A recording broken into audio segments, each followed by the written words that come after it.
Hello welcome to my cooking house channel. ನಮಸ್ಕಾರ ವೀಕ್ಷಕರೇ, ಹೇಗಿದ್ದೀರಾ? ಎಲ್ಲರೂ ಚೆನ್ನಾಗಿದ್ದೀರಾ ಅಂತ ಭಾವಿಸ್ತೀನಿ. ನಾನು ಸಹ ಚೆನ್ನಾಗಿದ್ದೀನಿ. ಈಗ ವೈಟ್ ಮಸಾಲ ರೈಸ್ ಮಾಡೋದು ಹೇಗೆ ಅಂತ ಹೇಳ್ಕೊಡ್ತೀನಿ, ಬನ್ನಿ ನೋಡೋಣ. ಅದಕ್ಕಿಂತ ಮುಂಚೆ ನನಗೆ ಸಪೋರ್ಟ್ ಮಾಡಿ, ಲೈಕ್ ಮಾಡಿ, ಶೇರ್ ಮಾಡಿ, ನಮ್ಮ ಚಾನಲ್ನ ಸಬ್ಸ್ಕ್ರೈಬ್ ಮಾಡಿ ಅಂತ ಹೇಳ್ತಾ ಬನ್ನಿ ಈಗ ರೆಸಿಪಿ ನೋಡೋಣ.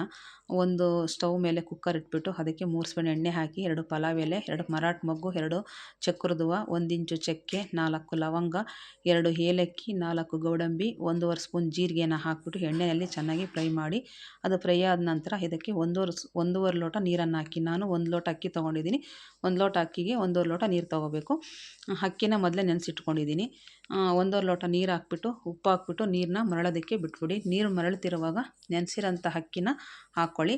ಹಾಕ್ಕೊಂಡು ಎಲ್ಲ ಒಂದ್ಸರಿ ಮಿಕ್ಸ್ ಮಾಡಾದಮೇಲೆ ಅದಕ್ಕೆ ಒಂದು ಉದ್ದಗೆ ಹೆಚ್ಚಿರೋಂಥ ಹಸಿರು ಮೆಣಸಿನ್ಕಾಯಿ, ಸ್ವಲ್ಪ ಪುದೀನ, ಕೊತ್ತಂಬರಿ ಸೊಪ್ಪು ಹಾಕ್ಬಿಟ್ಟು ಎಲ್ಲ ಮಿಕ್ಸ್ ಮಾಡಿಬಿಟ್ಟು ಲಿಡ್ನ ಕ್ಲೋಸ್ ಮಾಡಿ.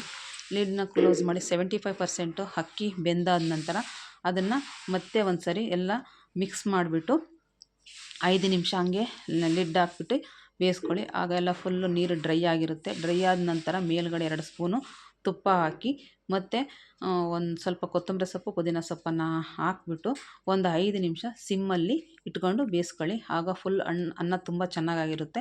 ಈ ಅನ್ನನ ಬೇರೆ ಚಿಕನ್ ಗ್ರೇವಿನಲ್ಲಿ, ಪೆಪ್ಪರ್ ಡ್ರೈಯಲ್ಲಿ, ದಾಲಲ್ಲೂ ಸಹ ಇದನ್ನು ತಿನ್ಕೋಬೋದು. ಅದಕ್ಕೆ ನಾನು ಇದರಲ್ಲಿ ಶುಂಠಿ ಬೆಳ್ಳುಳ್ಳಿ ಪೇಸ್ಟನ್ನು ಉಪಯೋಗಿಸಿಲ್ಲ. ಈ ಥರ ಒಮ್ಮೆ ಮಾಡ್ಕೊಂಡು ನೋಡಿ, ತುಂಬ ಚೆನ್ನಾಗಿರುತ್ತೆ. ಮನೆ ಮಂದಿ ಎಲ್ಲ ಇಷ್ಟಪಡ್ತಾರೆ.